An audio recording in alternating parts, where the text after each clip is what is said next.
వినిపిస్తా ఉంది. ఈ మంత్రి భూముల వ్యవహారాల్లో తలదూరుస్తున్నారని చెప్పి స్వయంగా ఆయన కుమారుడి పైన కేసు అయిందని చెప్పి పెద్ద ఎత్తున విస్తృత ప్రచారం చేస్తా ఉన్నారు. సో ఇందాక నేను చెప్పాను కదా, ఇవాళ ప్రభుత్వం ఇంకా వాళ్ళు ప్రభుత్వంలో ఉన్నాము, మేము ప్రభుత్వంలో ఉన్నాం కాబట్టి మంత్రి కొడుకు మీద కేసు పెట్టించామని ఆ వాక్కులు అనేది తప్పు. మేము ప్రభుత్వంలో ఉన్నప్పుడు పారదర్శకత అనేది ఒక మనిషి ఒక కంప్లైంట్ ఇచ్చినప్పుడు ఆ కంప్లైంట్ ని పోలీసులు రిజిస్టర్ చేయడం సహజం. రిజిస్టరే చేయొద్దని నేను అనగలుగుతాను, కానీ అలా అనే ఉద్దేశం ఈ ప్రభుత్వానికి లేదు. రిజిస్టర్ అయిన తర్వాత తప్పకుండా దాని మీద నిజ నిర్ధారణ చేసి అధికారులు తన తప్పుంటే నా కొడుకుండని నేనుండని ఇంకొక వ్యక్తి ఉన్నాయి శిక్షకు అర్హుడు.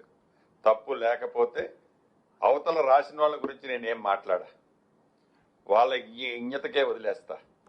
వాళ్ళ తర్వాత దాన్ని వాళ్ళ మనసుని ఎట్లా సరిపెట్టుకుంటారో వాళ్ళే ఆన్సర్ చేస్తారు.